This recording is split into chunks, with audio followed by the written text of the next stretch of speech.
I mean, I died of a massive heart attack on the table. So when you die of a heart attack, your brain waves, everything cuts off instantly. Hmm. Okay. And, no, I just poof. When I died of a heart attack and I stepped outside of my body, I mean, it was just as easy as blinking your eyes. Hmm. And that's how quick it was. But you enter into this world of all of a sudden you know absolutely everything. You know you're safe. You know you're in a room you're in a space that's so full of love that you almost can't handle it. It is so overwhelming. Hmm. And just the things I experienced, I saw and heard, after I came back, and got out of the hospital, it sent me into a depression for a while, because who wants to be here? Who wants to be going through all this crap that we're going through? Mediumship just isn't about me helping to heal your grief from a lost loved one. The real message behind the mediumship is life continues. On your deathbed, you're going to remember my name because you're going to remember this conversation about how incredible the spirit world is at that time that you're getting ready to transition. And I just hope our conversation makes your transition a little bit easier. Good evening and welcome to the channel, Earth to the Other Side. I just wanted to take 2 seconds to thank all of the subscribers to this channel. Thank you so much for all your support and for chiming in the comments. I can't tell you how much I appreciate that. And I do read all the comments and respond to all the comments. Just thank you so much for joining us on this journey. My name is John Glasspool, your host, and tonight my guest is intuitive medium Mr. Ron Cox, who suffered a cardiac arrest last year, a widowmaker's heart attack, actually. And this is what we talked about. I really feel like things are very much aligning themselves out right now. I feel like we're in a very rapid progression. And I see it with the mediums that are in my class that I teach about, and people have never gotten up to give messages before, are now all of a sudden getting up and giving messages that are so unbelievably accurate. Mm-hmm. And they're like, I think things are progressing for us now at a much more rapid pace. Yeah, I think you're right. Look at all the people who don't believe in near-death experiences in our near-death experience group that are actually now starting to come around to, hey, this is really a possibility. Yeah. And look at what quantum physics is proving.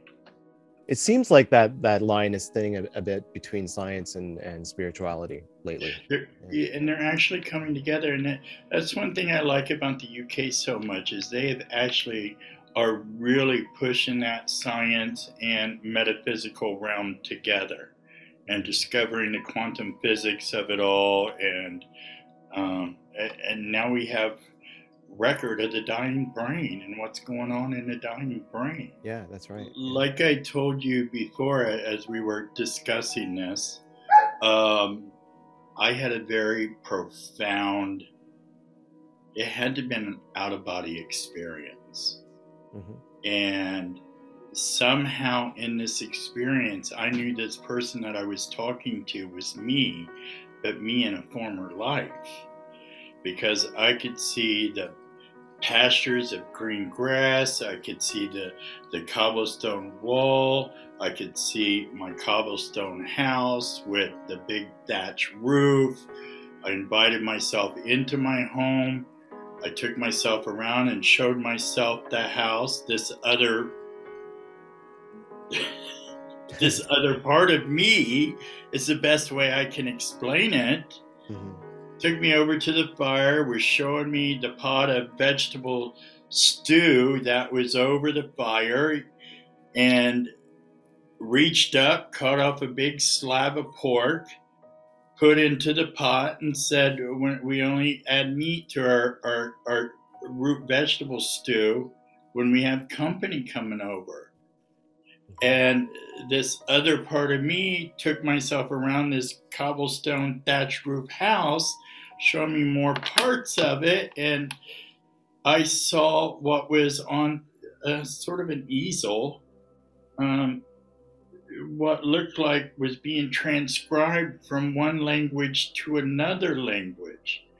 And I realized that this person that I was talking to, that was me, was actually a transcriber. Okay, and transcribing, the only thing I could think of is the Bible, because I couldn't understand the wording on it. You know, I don't speak any other languages, you know, so I couldn't understand the wordings. And afterwards, after I woke up out of this, it was so vivid, I could smell the air, everything. That's why I was like, this was an out-of-body experience. And I went to my mentor and told him about it. And he said, well, where the house is actually now a church, and it's your church. And he asked me, he goes, do you know the name of this person? And all of a sudden I just said, Father William Halley. I don't know where it came from. And he's like, well, I know you're planning a trip to London. And I know your house is at the South Gate, and that's where this church is. So we went to London, and we went down, found out what the South Gate of London was, and I found out that it was the St. Pancras area. We got down there, and Dennis, my partner, my husband, I should say, said, do you know where to go? And I said, no. So we just started walking down, and I said, my church is right up here. I knew exactly where to walk in a city that I had never been before, and there it was on the corner. Wow. And we get up there. My husband is not a medium, a psychic in any way, shape, or form. Mm-hmm. And he only believes it when it comes from me and not from other people. Okay, so we get up to this church, which is where my house used to be, and I'm looking in the windows. It's absolutely gorgeous, and there's a big brass plaque on the wall. And the bottom line is dedicated to Archbishop Father William Halley.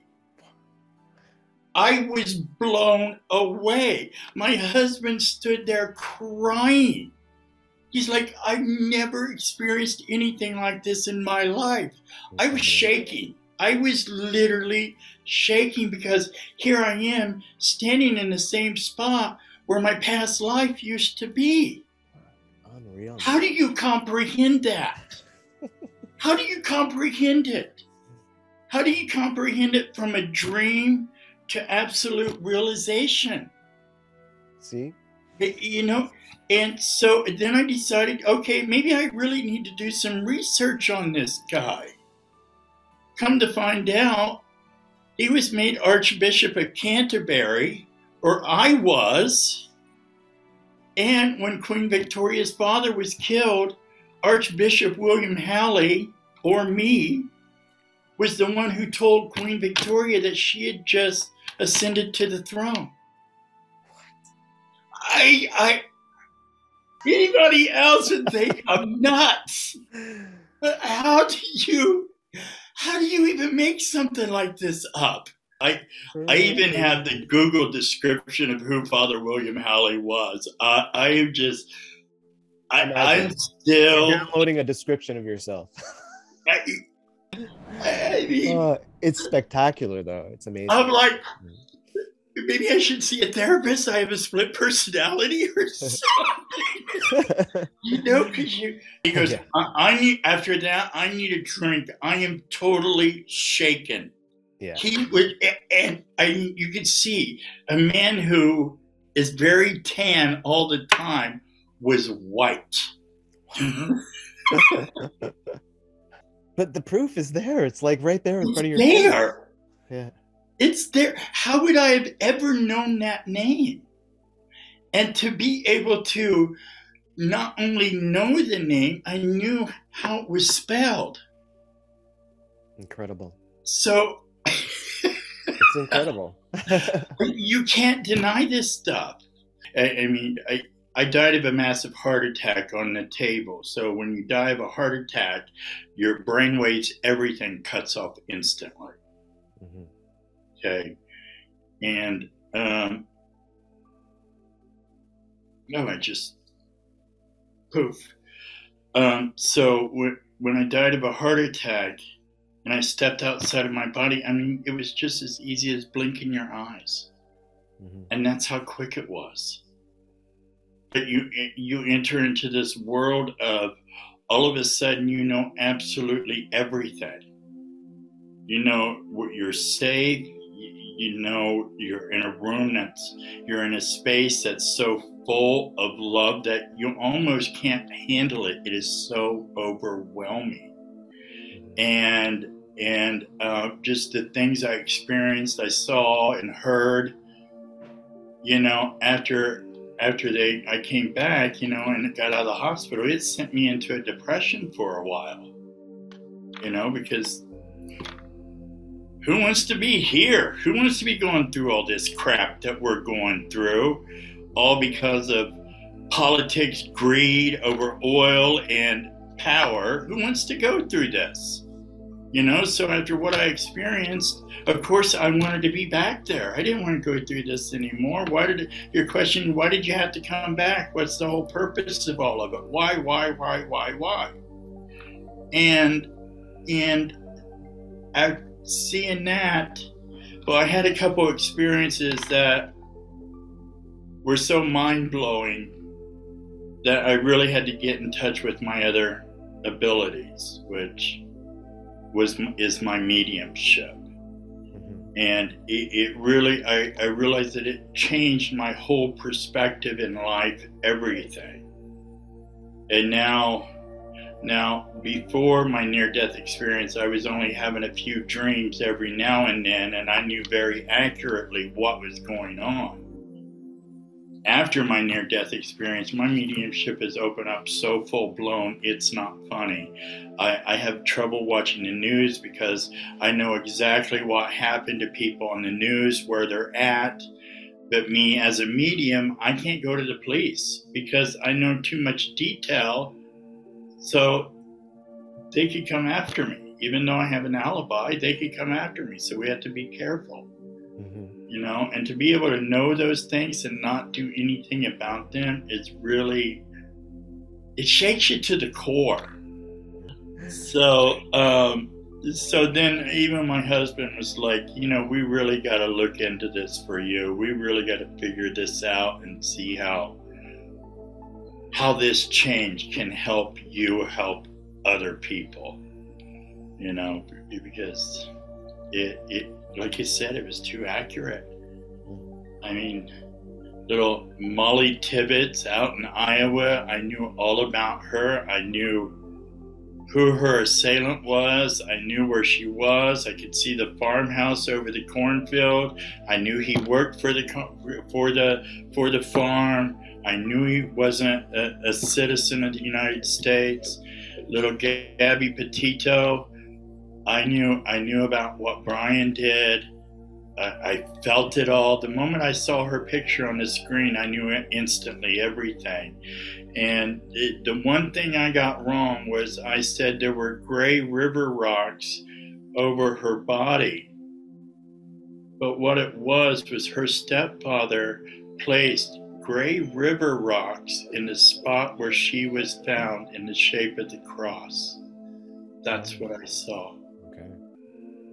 Wow. So it's as incredible as a near-death experience is. I think everybody comes back changed, and you can't deny it.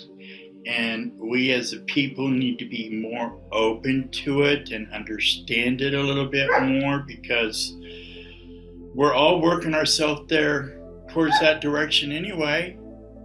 So why not be open to the information? I mean, we're all going to be on the other side one way or another soon. You know, hopefully longer than sooner.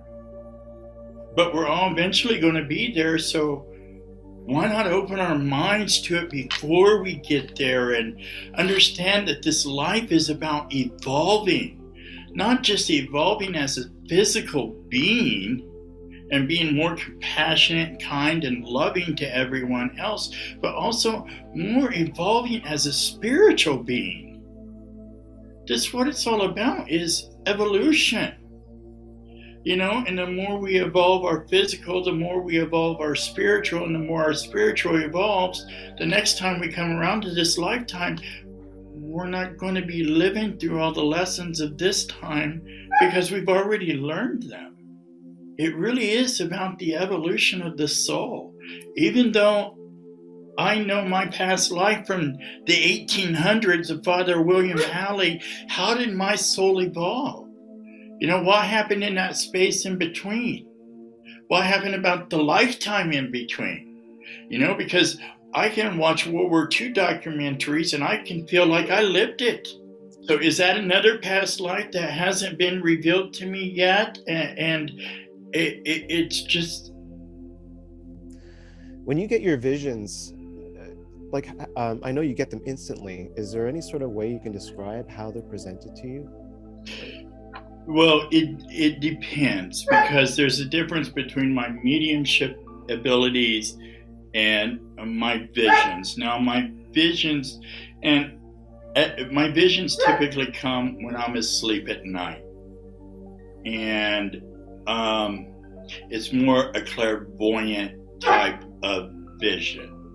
Now, the mind is programmed to obviously dream at night. Okay. The difference between a dream and a vision is a dream will fade within 2 hours after you wake up. A vision will not. A vision will stay with you all day long. In those visions is the best way for our loved ones to communicate with us, our loved ones that have passed on to the spirit world. It's the easiest way for them to come in and talk with us. And when you dream that they're standing right there with you, or they're talking with you, or they're hugging you, or you're just walking along the path, that's them. That is your loved ones. Even the loved ones that you don't even know were your loved ones, that are in your family. Okay? Those are all visions. And that's how we all... God gave every one of us this ability to be able to see and feel. And the vision should open up our eyes, because everyone has them. Just like everyone has psychic abilities. Everybody has walked into a place and all of a sudden you get that gut feeling like, I'm really not supposed to be here. I'm really feeling uneasy. And then whatever you try to do, nothing goes right. Well, it's because you didn't pay attention to that intuitive gut feeling in the very beginning. Typically my visions at night, or when I'm in a sleep state, I should say. Now, I always grew up feeling like I was the Grim Reaper. Because whenever I would have dreams about people at night, they would end up crossing over. Or in a sleep state, they would end up crossing over. And I really felt like that was a curse for me growing up. But then I realized what a privilege it is, because I'm the last one they get to talk with as I'm walking them across to the border, or to the boundaries where I can't go any further. And I'm the one that's actually helping them realize that everything's going to be okay. That it's just as easy as passing through the door in your house. That's how easy it is. And even if they are in your house, just because you close that door, does that mean they're not still in your house? No, they are. So you can feel their presence beyond that closed door. Spirit world is the same way. We can feel their presence beyond that closed door, or beyond that spectrum that we can't see. They're still there. So one of my visions was about, I'll just tell this. I used to manage nightclubs here in Fort Lauderdale, and this girl used to work for me. Her name was DJ Wendy. And I woke up one morning, I guess my husband said, "Boy, you were talking in your sleep. You were talking so loud and so clearly. This is the clearest you've ever spoken." And I said, "Oh my gosh, I know exactly what happened."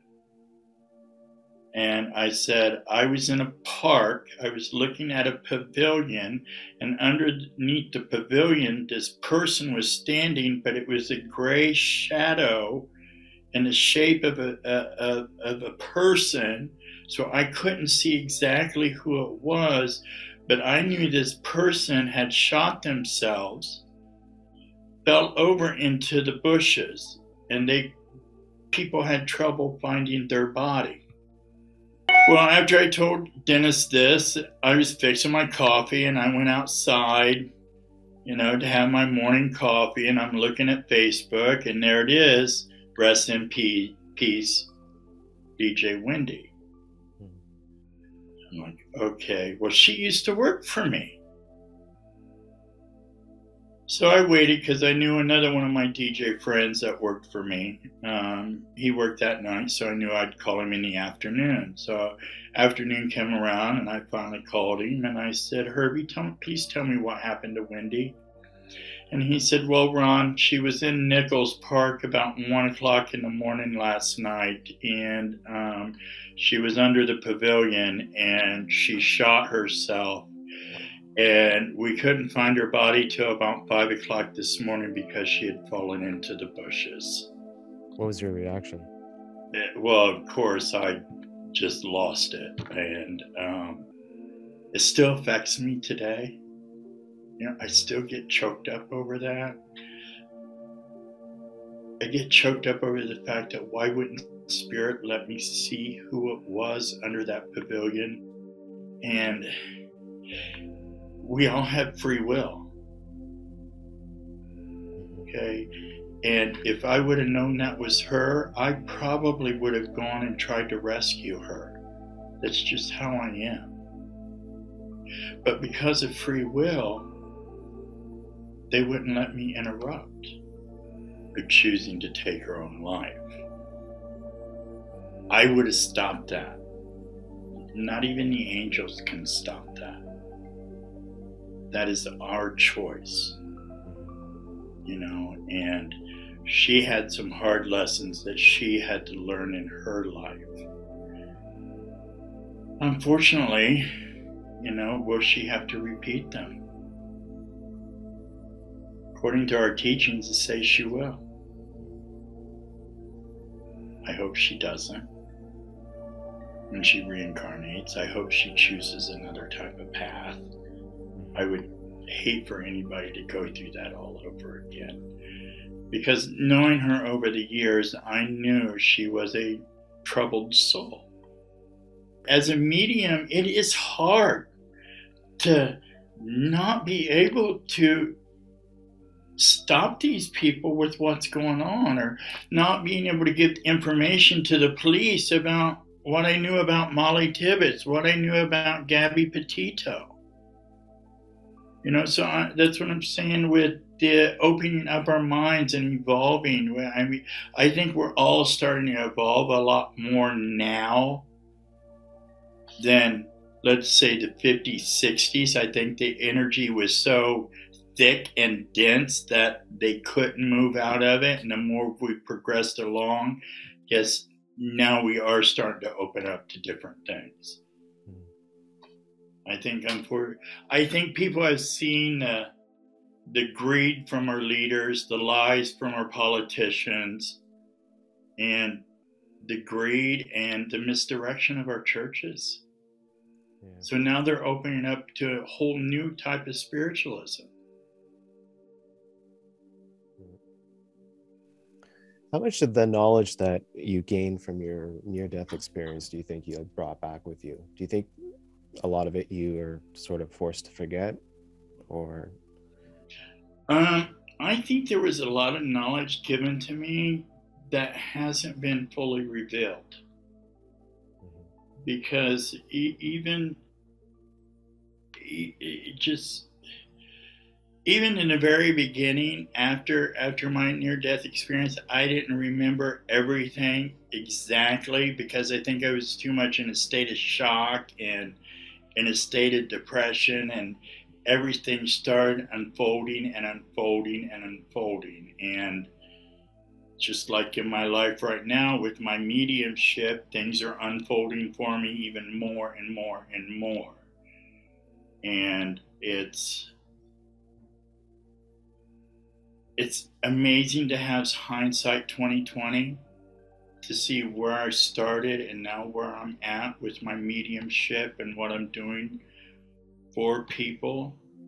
Because to me, it's about helping people and helping people heal from the grief of a lost loved one that transitioned to the spirit world, or healing from the grief of a breakup, a relationship, and helping them understand the dynamics of that.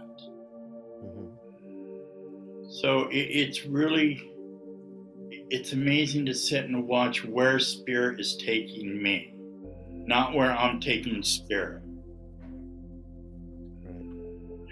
And you asked me about my mediumship. How do I know? It's almost like downloading information into a computer. I get plugged in, and all of a sudden all the information I need to know is right there. I can see spirit people standing behind the sitters that I'm talking to. I hear them very loudly and very clearly, exactly what they say. I've actually had facial movements, facial gestures, hand gestures, body gestures that have actually been the person that I'm communicating with, and the sitter has recognized. I never knew I could do that. You know, considering the first 50 years of my life, I considered this to be a curse. You know, because the things I was seeing, nobody should see. Yeah. I mean, I even knew when my own mother was going to die. Down to the exact minute. I told my family it was going to happen within 2 hours. And within 2 hours, we got that phone call that she had just transitioned. So, and she was in another state. So, and unfortunately, I couldn't be there. But I mean, to know this stuff, I call that source God. Whether you call it source energy or you call it by another name, it's still all the one source. You know, so this journey has been quite amazing. It's absolutely surprising. Some of the things that have happened, you just can't not. There's no way this is coincidental. There's no way this can't be true, because I know too much about a person, partner that I've never met. You know, just like last week, I brought this woman's mother in. Okay, I knew she started out with pancreatic cancer, but I also knew where it metastasized next and where it went further. I knew all this stuff. How do I know this stuff? It's you know, have a process that you go through, like when you're meeting clients? Do you meditate prior to? Well, I do. Pray? Yeah, I do. What I do is first I always meditate. I meditate every day, unless I'm sick or if I'm stressed out. If you know, those are two types of situations where you should not meditate. But typically I meditate every day. I come in, I light my candles at my altar, as you can see. I say my prayers, and I sit down in total silence, total darkness. I have earphones, noise canceling headphones I put on, and I just sit there and I breathe. And if my mind gets distracted, I breathe and let that distraction float away. And I just focus on my breathing, and the more I focus on my breathing, the more I'm coming out of the delta state and down into the theta state. And once I get into the theta state, I know that I'm instantly connected. And it doesn't take me that long to get there either. And I think that's because of my near-death experience. You know, some people can meditate for an hour and never feel like they ever reached that point of communicating with spirit. And it's all because of my near-death experience. I know it is. And I just meditate for 30 minutes, and then that's first thing in the morning. And then right before they're coming over, I will do a prayer and set in another little meditation and invite anyone in that wants to come and speak with me that doesn't want to do it while they're there. You know, and I typically get messages, and then they come in, and of course I get my sitter to be nice and relaxed, and I take them through a little breathing exercise and stuff, and then when I'm taking them through a breathing exercise, I'm really connecting with them, and that just opens me completely up. I've had times where I felt like I've had an audience of 50 standing in this room with me when it's just me and the sitter. And I've had times where nobody's come in and it's just been a very symbolic message. How do you think we get pinged on the other side? Like when, you know, like how do you think the connection is made on the other side when they're connecting to you? How are they finding you? Do you know what I mean? When you as a client want to make an appointment with me, the moment you book that appointment, you're giving the spirit world permission. I see. Because you're saying, I'm coming to Ron because I want to hear from the spirit world. So you're giving them permission to actually come to me. You are basically letting down your free will. Okay. And then typically I start getting messages immediately. And if it's several days before we're going to sit and meet, I will have to sit down and write it all out. If I'm sleeping and I get a dream and I know it's about you, I have to get up out of bed and go write it all down. And then of course they come in and I start giving the messages, and typically I ask for yes, no, or I don't know answers, because I don't want you as my client to give me a lot of information. I want to bring the information forward. Afterwards, if you want to validate all the information you can, that's acceptable. But we call it feeding the medium. You don't want to feed me the information. I want to bring you the information. Right. And then after it's all done, we can validate it all out. That's awesome. Yeah. It is absolutely incredible. Some of the things that have come through. I see animals. One reading I was giving, I turned down and looked, and I had this golden retriever on my right side, sitting at my right side, wagging her tail. And I told the lady, I said, I have this golden retriever sitting here right by my right side, wagging his tail, smiling directly at you. Would you understand this? Oh, yes, I just put her down 6 months ago. Can you imagine the relief that gives to people? Oh yeah. To know that their pet is there and that they're okay. They're okay. And mediumship just isn't about me helping to heal your grief from a lost loved one. The real message behind the mediumship is life continues. After we transform, or after we shed this caterpillar skin of ours, we transform into that butterfly, and that energy keeps moving forward. That's what it's all about. It's about giving people the hope and the understanding that we all go to the same place. We all go there. The essence of one's spirit or soul is not evil. Okay? It's not. It's what we do as human beings. Okay? I call this an ability.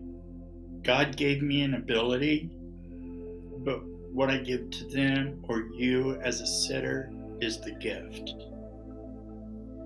Okay? Because the gift is coming in a beautiful little package wrapped up by spirit, being handed to me with all the information in it, and I'm handing that package over to you. What a beautiful gift to receive.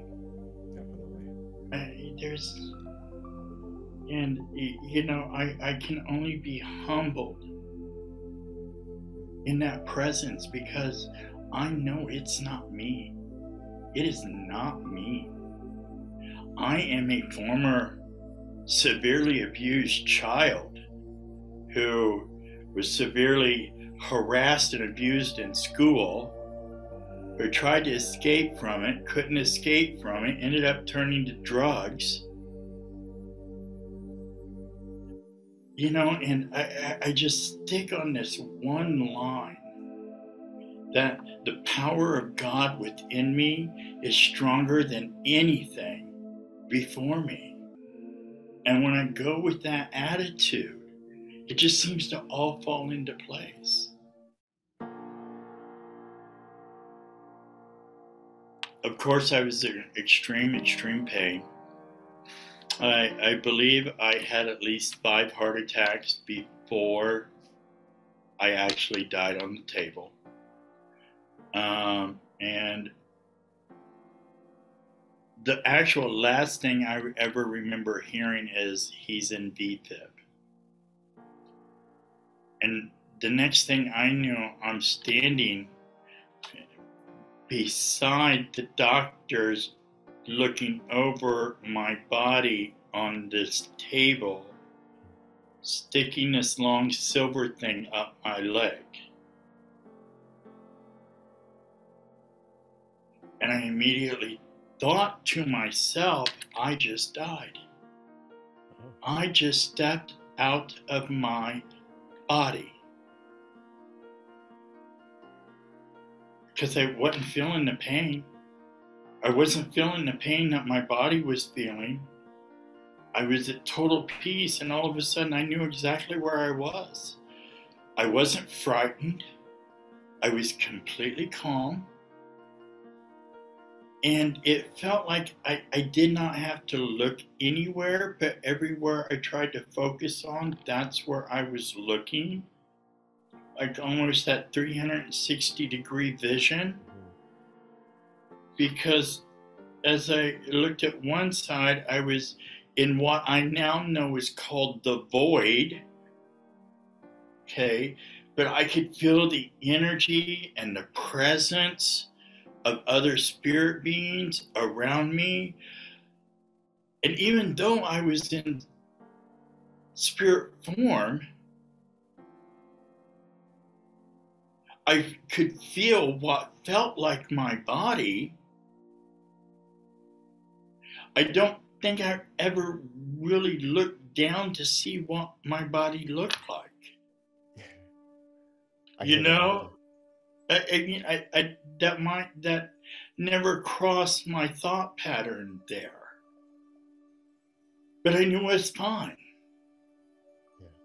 Like I said, I could feel this incredibly overwhelming love that it literally felt like it was penetrating every pore of my body, but it was my spiritual body that I could feel this through.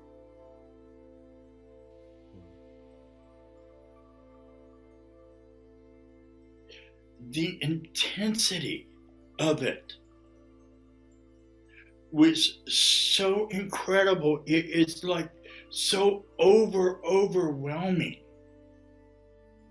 Have you ever got goosebumps, been watching something, got goosebumps all over, and then ended up crying because it was just so moving? Do that times 1,000 or 10,000. Okay, it just. But yet, if I turned my focus in another direction, I'd still see the doctors over me. And then I felt the presence of my mother standing there with me. And she said to me, "You have to go back. There is a lot of work for you to do." And I didn't understand what she meant by that. Because I was like, I don't want to go back. And then I realized my spouse, Dennis, our house, our dogs, I know I started screaming, no, no, no, no, no. And then, boom, I think that was the 4th time that the paddles hit me. And I literally, my entire body came up off the table. And when I hit, I was back. Wow. And I especially remember because when my body jerked, it sort of jerked up off I hit my head on something.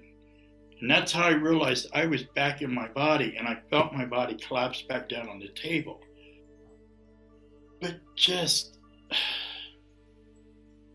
the presence of so many people that was there with me, and to have that automatic sensation of you're not alone, you're safe, everything is okay, just be calm. That's how it was. And when you were hearing this, it was just blackness? It's just total blackness. Except if I wanted to focus on where my body was. Right. What do you figure, I mean, have you thought about what would have happened? You know, had you just kind of hung out there a little longer? I don't think I would have been allowed to. Because it was so instantaneous. Although it felt like I was there for a long time, in our time it wasn't. That's where that's one of the things that I have trouble grasping. How could all of this take place? It seemed like it was going on for quite a long time, but yet it's only mere seconds. Yet probably over there, it didn't seem like a long time because you just had no sense of time, right? Well, I had no sense of time, but after coming back, it felt like I was there for a very long time. Because you had experienced so much. Yes, I'd experienced all of this. And I mean, yes, although stepping outside of my body was instantaneous and it didn't hurt, and it was literally just like blinking my eye, that's how quick it was. Mm-hmm. But even afterwards, and even at the hospital, what happened was just mind-blowing, because the next day afterwards, of course, they had me up out of the bed walking around. And here I am at Holy Cross Hospital, and my spouse and I are walking the hallways like they make us do. Come around the corner, and there's the head priest or the father, or I'm not Catholic, so you know. So the father, the priest, whatever he was for the hospital's church, yes. And he's like, well, how are you doing today? And I said, well, I'm doing pretty good considering I died on the table yesterday. And he's like, what? And I started telling him about it. And he goes, you know what? I have to be somewhere right now, but what room number are you in? Would you mind if I come down and have a talk with you? I said, I don't mind. Come on down. Here's my room number. We sat there and talked about my near-death experience for 2.5 hours. He was so fascinated with it. I'm like, that was really strange. I'm so happy to hear that he was fascinated with it. He was. He was just, he just sat there. We just had the best conversation for the longest time, and he wanted to know everything. What kind of things specifically was he asking you? Like, what he? Well, of course, he wanted to know what it was like. How did I know? What did I see? What did I feel? All the really intricate details that I could remember right at that point in time, because it just happened the night before. I think we even got on the subject of my clairvoyance, my dreams. Uh-huh. And of course, I hadn't realized that I'm actually a medium now, you know, but my dreams in the past that had come true, we started talking about that. What was his reaction to that? And he was very fascinated with it, very, very intrigued. I really remember him being so fascinated by all my details. Yeah. And here I am in a Catholic hospital. That's crazy. It's incredible. You know, and when we get to the other side, will we really truly know all that we need to know? I wonder. I think there's still information that's held from us as well, because our soul hasn't evolved to that level of vibration. But I think as our vibration goes higher and higher, more and more is going to be revealed to us. You know, I've always said I'm not afraid to meet my maker, but I'm also in no hurry to do it. Mm-hmm. It is just so unbelievably amazing. Just the feelings that you get are so unbelievably amazing that you just desire more of that feeling and more understanding of that energy. It's all your desire is. On your deathbed, you're going to remember my name, because you're going to remember this conversation about how incredible the spirit world is at that time that you're getting ready to transition. And I just hope our conversation makes your transition a little bit easier. Ron, it's been such a pleasure speaking with you today, and you've been so forthcoming with everything, and I appreciate your willingness to share. And I just know that this is going to help a lot of people watching this. So thank you so very much. Oh, I love everything spirit. I love everything that has to do with spirit, and I'm here to help. A lot of readings I give out for free, so it's not even about money for me. Right. That's wonderful. Right. Well, thank you, John. It was wonderful getting to talk to you, and the journey of self-discovery is the most rewarding. I wish we could put everybody on that road. I know. But everybody will get there. We can try. Yes, we can. Those little seeds of thought. All we have to do is plant those little seeds. Plant the seeds. Spread love. Yes. It's been so amazing, man. Thank you so much for being here, man. I really appreciate it. Welcome. Sounds all right, buddy. Thank you so much. Take care. You Send too. me the edited copy of this. Most definitely will. Yeah. All right. Thank you. Have a great day. You too. Bye-bye.